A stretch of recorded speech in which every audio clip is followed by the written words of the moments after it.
Hello! Bonjour à tous! Me revoici pour la 10e semaine de mon programme Mincir par le sport et par une alimentation équilibrée. Au niveau du poids, je suis à 97,4 kg, soit plus 300 g. Au niveau des mensurations, à la poitrine, je fais 122 cm, donc plus 2 cm. Au ventre, 122 cm, donc rien n'a changé. Aux hanches, 113,5 cm, donc moins 0,5 cm. Au niveau du sport, cette semaine, j'ai fait 3h45 de vélo elliptique. Cette semaine, j'ai grossi car j'ai probablement trop mangé et pas fait assez de sport.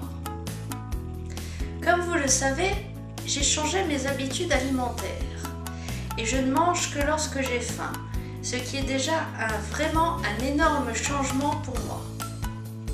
C'est comme si un fumeur arrêtait de fumer et qu'il n'ait aucun moyen de substitution pour contrôler ses envies de fumer. Mais cependant, je mange encore trop rapidement et je ne bois pas suffisamment. Je ne suis probablement pas encore dans un état de sérénité absolue face à la nourriture, car on ne reprogramme pas un cerveau en 5 minutes après tant d'années de croyances et surtout qu'elles sont encore serinées chaque jour où que je sois. Ne plus adhérer à ce que disent les médias, l'entourage, revient à se marginaliser et donc accepter d'être seul dans cette croyance et de tenir bon coûte que coûte pour réussir à s'affirmer pour de bon. Cette semaine, j'ai eu un petit souci de santé, donc j'ai pas fait beaucoup de sport. Je garde cependant le moral et j'atteindrai mon but. Un jour, j'en suis persuadée. Il reste très important pour moi de continuer à manger des aliments que j'aime pour que je me sente bien dans ma vie. En effet, j'ai souvent remarqué que les personnes qui se forçaient à manger des aliments qu'elles n'aimaient pas dans le seul intérêt de maigrir étaient insatisfaites dans leur vie, voire d'une humeur massacrante ou fortement irritable. Manger ce que l'on aime rend heureux, car on est pleinement satisfait et comblé intérieurement. Et donc ça se manifeste ensuite dans la vie par des ondes positives que nous dégageons.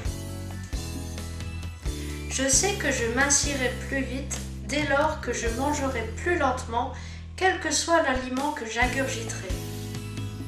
Quand j'étais petite, je mangeais lentement et je m'arrêtais automatiquement quand je n'avais plus faim, sauf quand mes parents me forçaient à finir mon assiette. Les parents ont peur que leur enfant meure de faim ou qu'ils aient des carences, donc ils les forcent à manger plus que de raison. Et le gâchis est impensable à notre époque, sachant qu'il y a encore des gens qui meurent de faim. J'ignore à partir de quand exactement j'ai décidé de manger trop vite et sans faim. Il y a plusieurs explications possibles. Après mes régimes, j'avais manqué de certains aliments et quand je les ai à nouveau mangés, je n'éprouvais aucun rassasiement et j'en ai mangé plus que ce que j'en avais réellement besoin. Comme je vous l'ai déjà dit, faire un régime détruit toutes nos sensations de faim, rassasiement et satiété, car nous n'écoutons pas notre corps mais notre cerveau dicté par les lois du régime. Et pour ma part, je suis devenue mangeuse compulsive car je n'ai pas su gérer mes émotions. En effet, que ce soit par ennui, tristesse, joie, colère, je mangeais sans faim pour calmer l'émotion.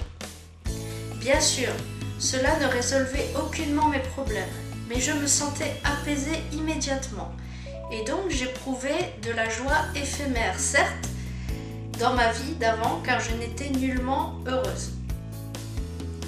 Manger était devenu ma seule raison de vivre et ma seule source de joie possible à l'époque car j'étais malheureuse. Il est très important de ne pas se fixer des objectifs à atteindre pour être heureux, du genre quand je serai mince, je serai heureuse, car ce n'est pas comme cela que ça marche. Le bonheur est atteignable présentement, quelles que soient les circonstances. Le bonheur est un choix que l'on fait. Si je décide d'être heureuse maintenant, je le deviens quelle que soit ma corpulence et mes problèmes non résolus. C'est un état d'esprit le bonheur, une manière de penser qui nous amène à penser à son propre bien-être avant tout et qui est salutaire pour notre vie. Alors on peut décider par la pensée d'être heureux, mais dans son ressenti, on peut ne pas l'être tout à fait, car tout un tas d'épreuves s'amassent tout à coup sur la route pour nous empêcher d'atteindre le bonheur. Il s'agit de tenir bon émotionnellement et ne pas se laisser submerger par les émotions négatives une fois de plus pour retomber dans les bas-fonds d'une vie déplaisante. Gardez espoir que les émotions positives triompheront tôt ou tard et qu'elles s'imposeront d'elles-mêmes comme une évidence. Il existe des aides pour ne pas replonger dans les émotions négatives, comme par exemple les fleurs de Bach. Alors le Rescue, sous forme de spray, à utiliser pour réguler l'état émotionnel après un choc, une colère, une tristesse, etc. On a également l'écriture, le sport, les pleurs, le FT, etc. Se sentir bien dans sa tête, dans son cœur, dans son corps est une priorité et c'est à la portée de tous, quels que soient nos problèmes. Croire que l'on sera heureux seulement quand on sera mince est totalement faux, je vous l'affirme. Quand on se sent heureux, il est plus facile de réaliser les choses que l'on s'est promis. Maintenant, il reste à lutter contre les blocages psychiques et émotionnels que l'on a créés au fil des ans comme mécanisme de survie. Nous avons tous décidé de prendre du poids pour des raisons valables et propres à l'histoire de chacun. Par exemple, créer une couche protectrice entre moi et l'environnement et les autres, car je me sens vulnérable ou que j'ai peur d'être blessée. Prendre une place imposante dans l'espace car je n'arrive pas à m'imposer en tant que personne dans mon travail ou auprès des autres. Si je me suis persuadée pendant des années pour une raison vitale et à cause d'un traumatisme par exemple, que je suis en sécurité en étant obèse, mincir revient dans mon esprit à me mettre en danger et donc ce n'est pas concevable pour le corps.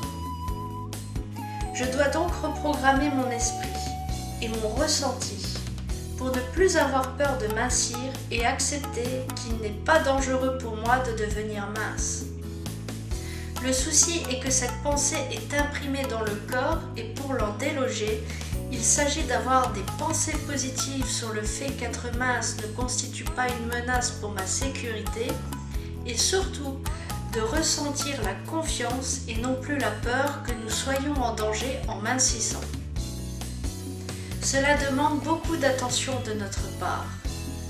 Une confiance inconditionnelle, une reconfiguration de nos pensées pour les rendre rassurantes. De faire table rase du passé, comme une sorte d'amnésie des expériences négatives du passé. Malheureusement, cela ne se fait pas d'un coup de baguette magique, mais j'aspire à être dans cet état le plus vite possible pour sauver ma vie. La prise de conscience est déjà un très grand pas. Petit à petit, les blocages s'effaceront si je les rends invalides, mais j'ignore encore comment. Tout cela demande donc de devenir enfin la personne que nous étions censés être si nous n'avions pas eu des traumatismes, des blocages, des expériences qui nous ont fait régresser et devenir malheureux. De devenir enfin la personne épanouie que nous sommes censés devenir, mais maintenant, sans ne plus tolérer aucune excuse ni aucun prétexte pour la devenir. Repousser sans cesse cet épanouissement, c'est passer à côté de sa vie, volontairement. Vous pouvez être un être épanoui, aimable, accepté, dès maintenant, avec des kilos en trop. Ne vous empêchez plus de vivre à cause d'un surpoids. Vivez maintenant, car demain il sera peut-être trop tard. Voilà, merci de m'avoir écouté. Si cette vidéo t'a plu, n'hésite pas à la liker, abonne-toi à ma chaîne pour recevoir les futures vidéos. Bon courage à ceux qui m'assistent, gros bisous, à la semaine prochaine, bye bye.